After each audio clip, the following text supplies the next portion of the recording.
People change. They age and their circumstances change.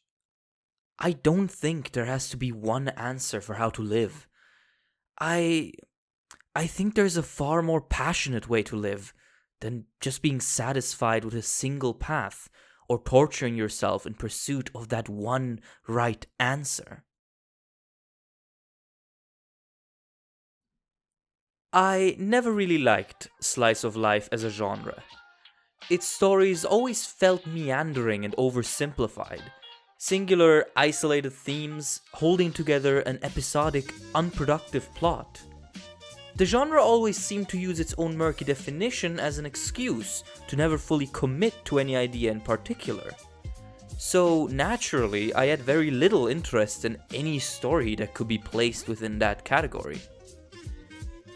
That is, until I read Goodnight Punpun.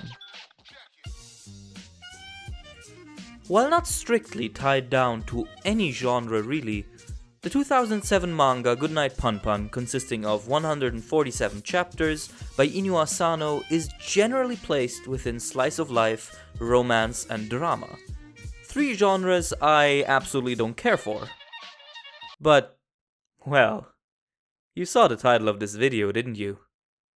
Let's talk. Punpun Punyama is a young boy living in 90s Tokyo. The manga follows his daily life throughout his childhood and teens, where he has to deal with all sorts of trials and tribulations, meeting new friends, having a crush, stressing about school, etc. So far, so mundane. But, I already hear you ask, what is this story actually about? Simple. It's about life.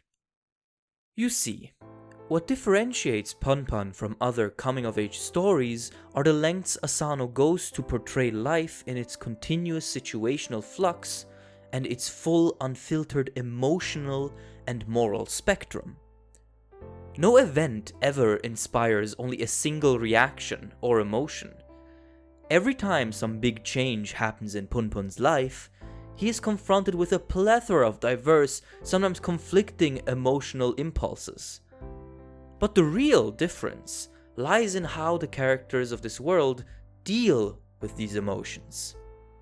Many of them exhibit counterproductive, harmful ways of coping, often either trying to ignore their problems or thinking about them until they find themselves in a downward spiral, agonizing over philosophical and existential questions far beyond their comprehension.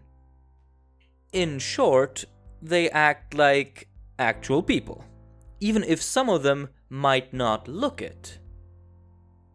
As you have probably noticed by now, the art of Goodnight Punpun is as gorgeous as their titular character's design is simple. The particular way this manga was produced, with a mix of drawing, 3D modeling, and digitized photographs, gives it a photorealistic angle that somehow, coupled with the black and white nature of manga and Asano's tendency of visual abstraction, creates an extremely surreal, almost dreamy atmosphere. This is only amplified by Punpun's design.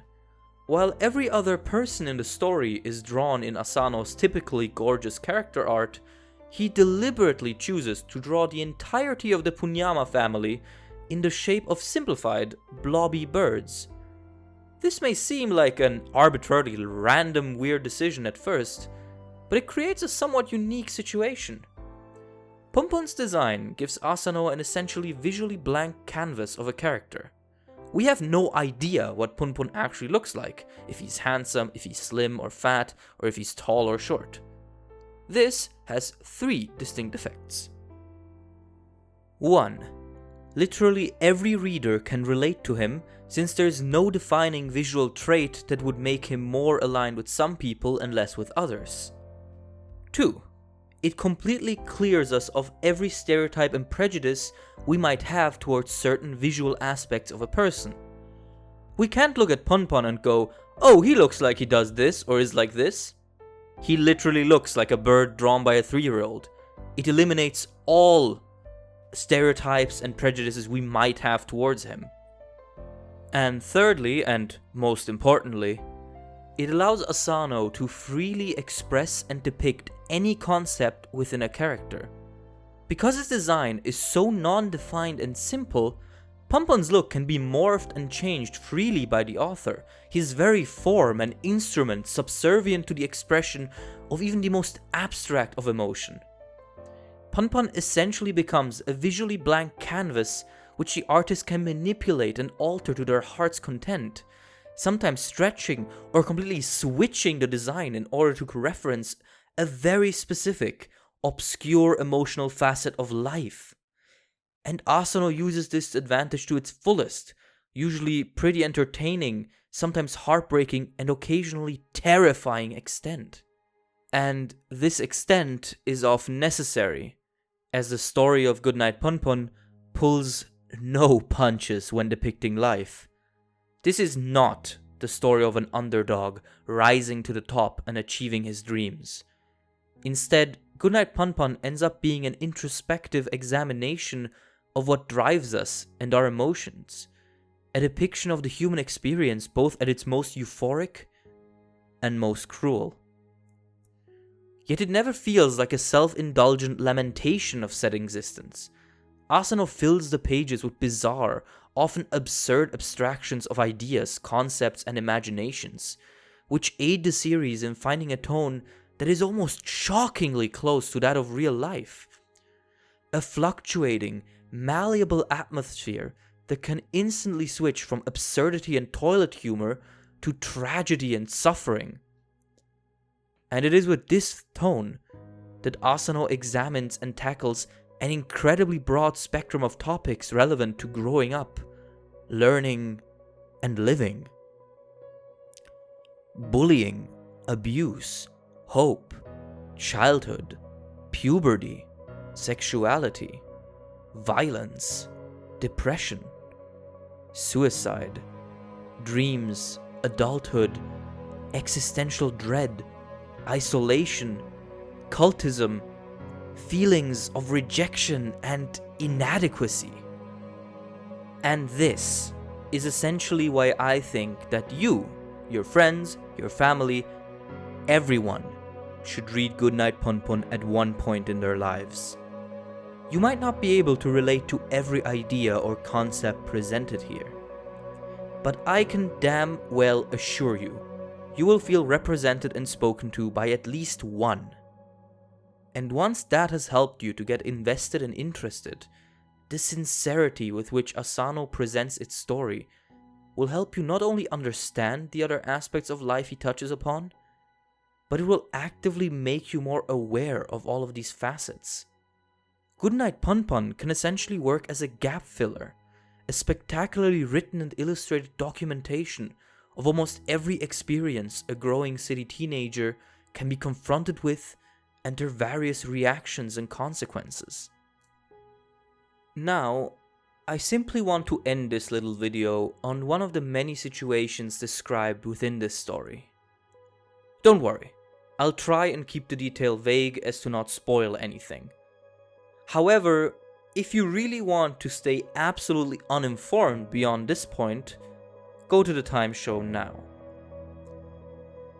During his teenage years, Punpun, after an already exhausting series of events, finds himself confronted with a painful, but unfortunately very common situation. The early death of someone he knows. Now, as a subject in fiction, death has been done to, well, death. And rightly so. It's a universally applicable subject, since we all lose people in our lives, or are ourselves afraid of dying. Naturally, after so much exposure, the subject comes with its own conventions and expectations regarding depiction and execution. Sometimes it's sudden and graphic, other times implied, and other times slow and just timed perfectly for a last embrace and final words. There is any number of generic, overblown ways one can depict death and its effects in fiction. For example, the death of someone close to the protagonist would usually be a dramatic moment, where some touching last words are uttered which resonate with the hero long after, and bring about lasting change or impact. Or, the death gets reversed if it's shonen. However, Asano approaches this differently. It's established early on that Punpun has a pretty rocky relationship with this person, which in other stories might be a conflict that could be handily resolved just before death. But not here. Both Punpun and the other person admit that they cannot like each other, no matter how much they try, and both stick to this until the person's life slips away. And as Punpun ponders this person's death, he doesn't feel anything. He can't bring himself to feel sad over the death of someone he clearly didn't like or connect to, even if the social connotations of their relationship would make mourning necessary and expected. Even after a shocking and emotional revelation about the person's life, Punpun just doesn't mourn. In fact, the only thing he feels bad about is about not feeling bad. He begins to question his dislike and his own validity as a person. And by writing it like this, Asano captures something many works of fiction neglect about death: that the feelings of those left behind aren't simply a sincere mourning and sadness.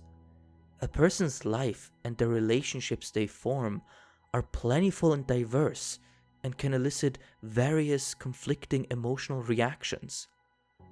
The death of a person doesn't negate all the bad they have done, and the loss of a person doesn't negate any hostility or feelings of rejection or inadequacy you might feel towards that person.